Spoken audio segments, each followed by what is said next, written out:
that's true. Naked Palpatine. Oh, you pick that one. Fresh out of the clone tank, nude Palpatine is my Well, that's the first thing I think of when you say Dark Empire Palpatine.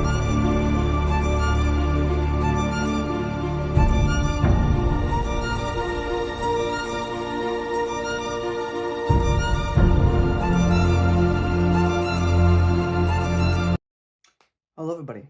Now, I may upset some of you. Because I'm a chronological order sort of nerd. Which may mean I spoiled myself on some minor things. But, as my favorite captain from Star Trek says, I think I can live with it.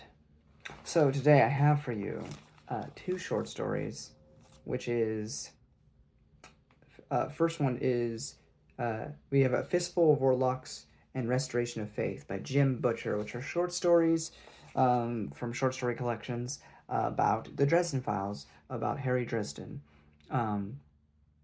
And it's from Briefcases and Side Jobs. I know you all will be mad, forgive me. But basically, A Fistful of Warlocks, the short story, is set like in the Wild West and follows a character I imagine we're going to meet in the future, but I don't know who this lady is. I have no context around her. What I do learn is some things that will pop up in the books as well that I've seen so far, like the White Council, and we learn a little bit about the magic system, a little bit, and that's about that.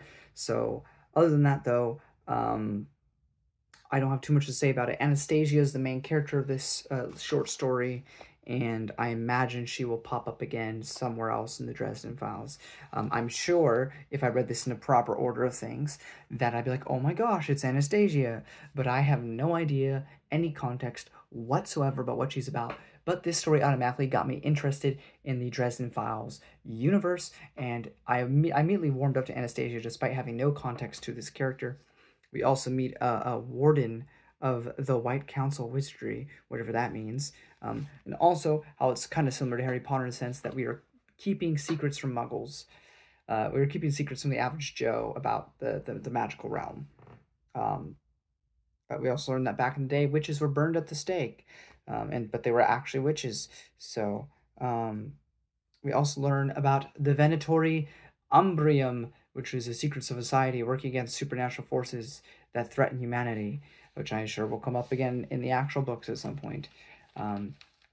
Later on, these necromancers summon zombies, and that's kind of the big crescendo of the book. And without getting into spoilers, there's nothing else to really say. Again, I have no context for this character is, so that's on me. But overall, I enjoyed the little short story, so I thought it was perfectly fine. Moving on, we go on to Restoration of Faith from Side Jobs, and this is where I properly get introduced to Harry Dresden, which is not where everyone else got introduced. I got introduced to them in Stormfront, but I'm doing it in chronological order because I'm insane. That being said, I really warmed up to Harry Dresden really quickly. He goes and finds this girl, and I don't want to really spoil it too much because it's a short story, but I have some spoilers, but I'll get it in that later. But I really enjoy this one. There is surprisingly a lot of heart in this one, especially near the end. There was some nice sentiments that were left, and it immediately made me, be endeared to Harry Dresden very fast in a short story, despite not knowing much about the man, outside of what I've heard from BookTube and everything. So I really like this short story, especially for immediately getting me into a bit more of what I imagine the books are going to be like in terms of the vibe and what Harry Dresden's all about, who is most definitely a hero in the strictest sense of the word. Despite any flaws that may arise, he's very much, I think, maybe a bit more like Spider-Man in how he's relatable. But there are aspects to him and his desire to help everyone, no matter what, that pops up throughout the novels as well. That makes him such a Superman-esque character in that respect. But I really enjoyed it. And, obviously, most fans are going to tell you, you should read these after having read some of the Dresden novels, which is fair enough. I didn't listen, but I still had a good time with it. Would I recommend the Fistful of Warlocks maybe as an introduction? Probably not. I was a little disoriented. I probably shouldn't have done that. But honestly, if you want to know, if you want to get into, however long the series has become, it's like 18 books and it plans on being like 25. Buy side jobs and just read Restoration of Faith and see how you vibe with it. And if you like it, pick up Stormfront. But that's about it for me, guys. I'm getting some spoilers for Restoration of Faith. Specifically, if you don't want any, there's the door.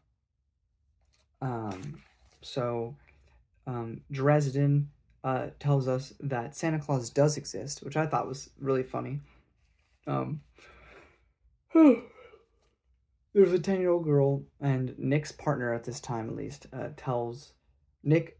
Sorry, Nick is a partner of Harry at this time, apparently, who tells Harry to leave the girl to the cops. I'm gonna go to my phone real quick, and we learn about theromancy, theromancy. I forget how you say it. Thaumaturgy. I don't know.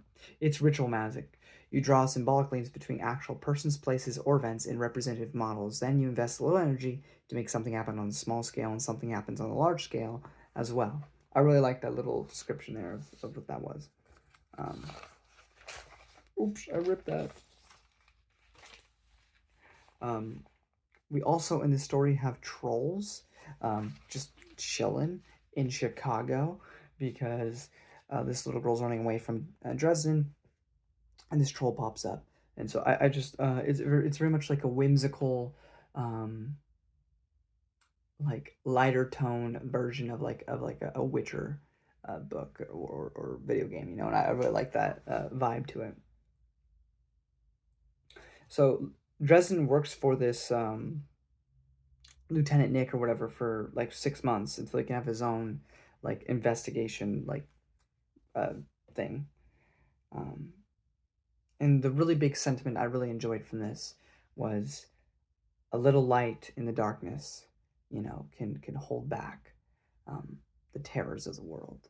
And I just really appreciated that sentiment. There's very much a similar a motif. If you're fans of It's a Star Wars Expanded Universe, if you read the Episode 3 novelization by Matthew Stover, which is not just a beat-for-beat copy of the movie, you absolutely need to read the Episode 3 novelization. If you loved the film, it is a great companion piece that only makes you appreciate that story more.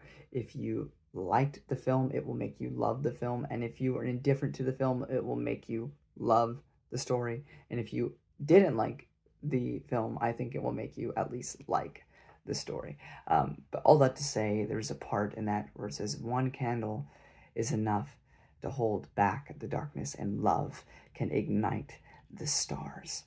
And I really love that, and I thought that worked beautifully as a very similar sentiment here. And Harry has this really like just kind of endearing moment with this 10-year-old girl that I really appreciated. And there's none of that male gaze or whatever happens later on in the series, because of course the girl is 10, and I don't think Jim would do that even with a 10-year-old. But it was good, so I really enjoyed it.